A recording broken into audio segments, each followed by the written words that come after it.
Okay, this is the radon map, basically England and Wales, and there's the key there, obviously the radon equivalency. As we come up here though, maybe at the start of the estuary, we could imagine some there, and here we are, some around there, and as we come into London, it's all white. Yeah, so basically there's no major sort of amount of radon made here that's going to wash out in London, and if it did, it would certainly have more bismuth in it, and it wouldn't be quite so strong. So the winds are coming from here, and basically there are we've got one reactor up here. I'll just take that down a bit so you can see it. One reactor up here, and we've got another one down here. So now this one, if this one's putting out, and I wonder if that's not why they found radon in these homes, by the way. Does it come from the soil, or is it just because it just happens to be next to a nuclear power station? It's got a big patch of radon, and indeed the radon does come up into London that way. And these are done on measurements in people's houses, so they're not done based on soil samples. As far as I'm aware, these are. It does say percentage of homes at or above the action level, so it's measured in the homes. Yeah. So, but certainly London, we shouldn't get any. We're getting heavy rain out, and I would say that was either coming from Dungeness or coming from Devil. So they're both kind of in line for polluting London. I suspect it may not be Dungeness because, as I say, we're getting this in the rain. It's very cloudy. All these clouds are coming in and over from France, and I think they're bringing contaminated rain with them. So, but I leave my options open on Dungeness. There has been some issues there. They did have to close it down. We'll have to see what happens. I'm just bringing you to this one. This is a recent episode. It's called Ozone, and it's called Early August. We're not getting any dates on this, so I'm going to click on that. And this was during the Olympics when the Guardian was saying everything was wonderful. And let me see. We've got 6s and what have you. We've got a 10 by the stadium. Going to check on which one that is. I think that would be PM10 particulates there, and indeed it is 10 out of 10. 5 up it would White City near Shepherd's Bush. We'll check the ozone because that was what concerned. Well, we got the ozone. Yeah, well, it's not too bad, but it's not too good. And that kind of let me see what dates they're giving to the 9th. Oh, right, so they've kind of skipped the first week. They have skipped the first week. Gone straight from the 9th to the 12th. So there's nothing happening between the 9th and their last one, which was just the day before the Olympics. I'll also want to check NO2 because that's something we get with the waste processing.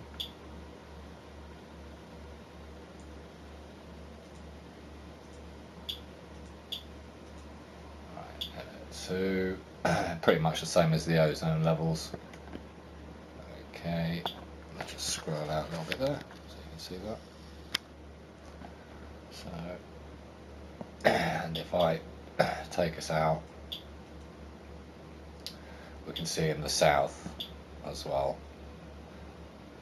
It's not too bad actually, but if I go, that's for nitrogen, but if we go for all species, right, as we head west, we seem to have a number 4 there.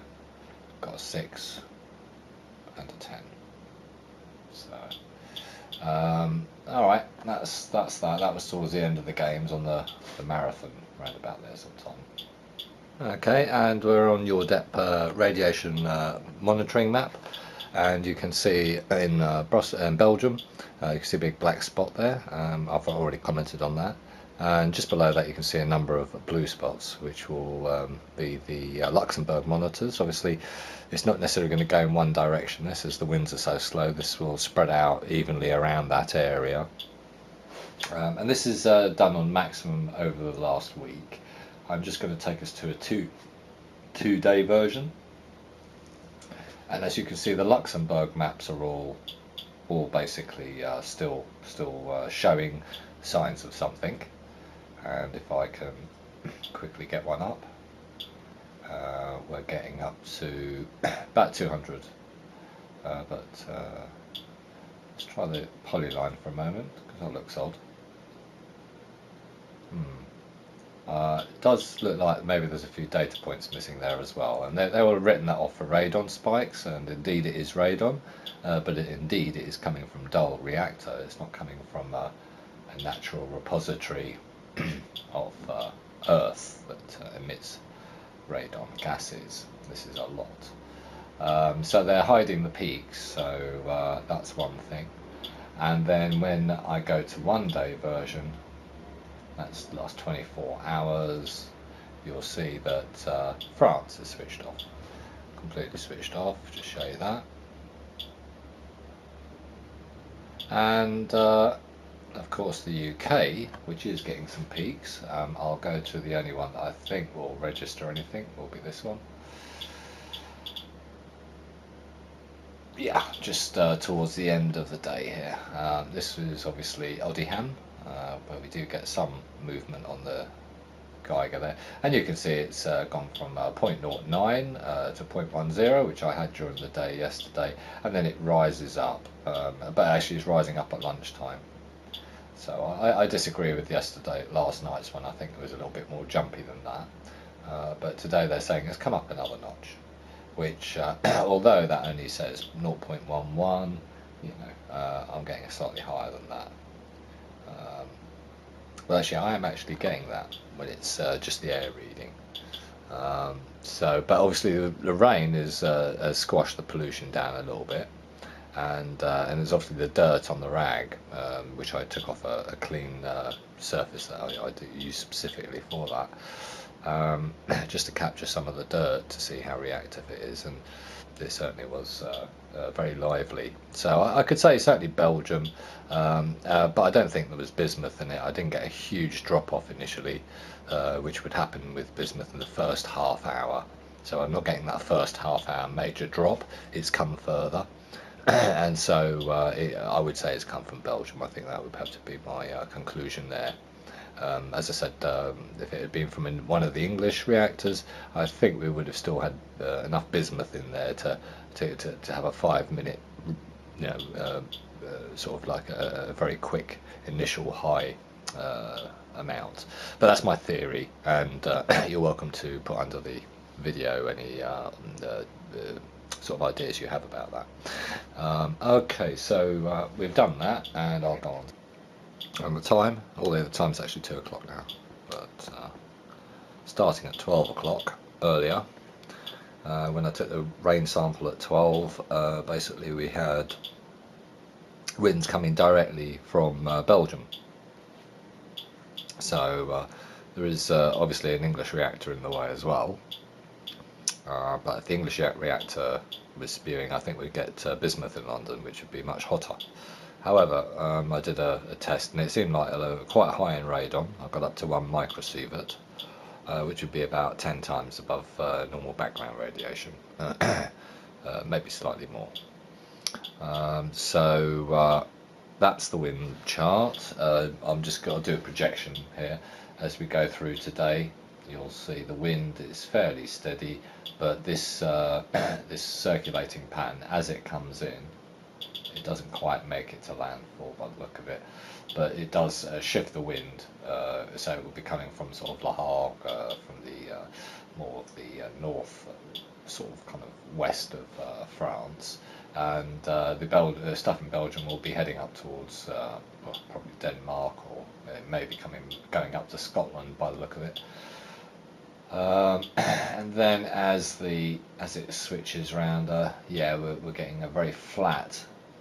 So basically, it's going to deposit and then we've got some very low or high pressures, which is low wind speeds, and so it's possible that some of Scotland might be getting hit. I would probably say Friday morning, and then the winds change into a big circulating pattern, taking it hopefully out to Atlantic, although it could go past Norway, the west coast of Norway, so that's something to watch out for. And otherwise, Western Europe, Northern Europe is definitely at risk, because these high and low pressures where there's very little wind speed. Right, I've got 252 CPM off a wet wipe, off a mirror that I've got in my garden. It's going up to 300 CPM, and if I just click that up, you can see it's just coming up to 1 microsievert per hour. That's 0.096 micro-roentgens. 100, yeah, we're up to 1 microsievert per hour now. So I'll put that back to CPM as it's still going up. 362 CPM, and normal background was 40 CPM on a 10-minute check, so we're coming up to 8 times normal background radiation in London off a wet wipe. This is largely the lead, the dirt that came off the mirror, which I do regularly. So basically I tried a rain sample, just soaked a tissue in the rain and tried that. I had a little bit of a rise on that. I suspect there's radon in here and PB210. 54.73. Yeah, we're getting a reduction. We're getting quite a quick reduction. So I suppose it's going to be radon is going to be it's getting busy again. But yeah, it was just to show you the thing. I'm not going to do a standard one and work out exactly which one it is, but I'm going to let it run on for a little bit. I've got a 10-minute run on this, so I'll give you an average CPM at the end on the 10 minutes. Okay, the 10-minute average now, I've just taken it away from the dirt, and we're getting 210 CPM. So that was the average over 10 minutes. So we had a slight drop from 1 microsievert to somewhere just under about 0.9 microsievert. So this is definitely radon based. It's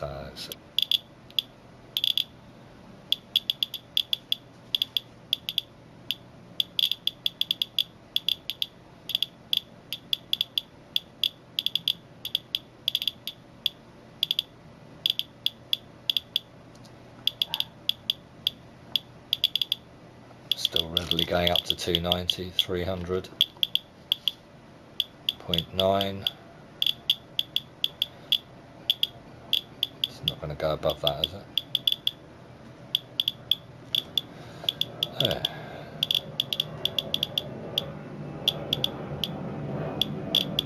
Okay, so there is a reduction there. I think this is more 0.9 than 0.1. Says. Right, and that's micro-roentgen, so we're talking, here we go, we've just hit 1 microsievert again.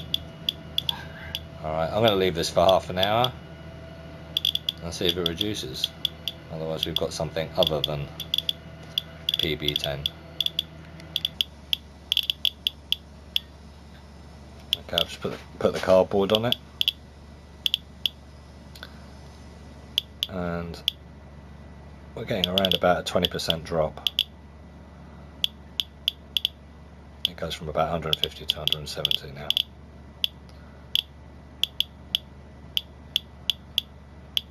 Or maybe not. Okay.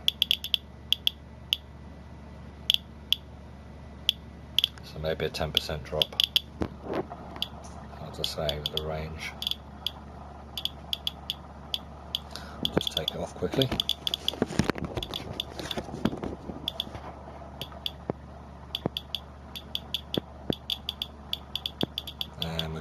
strong hits again. Just see what that goes up to.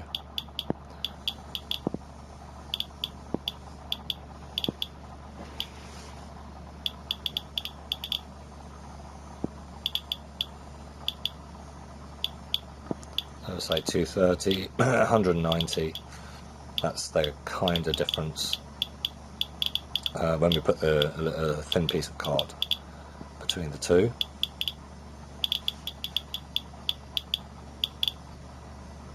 And as you can see, it's well under 100 CPM now, and the time I've left it here is 3 hours. And it's still above background. 40 was background, or 44 I thought.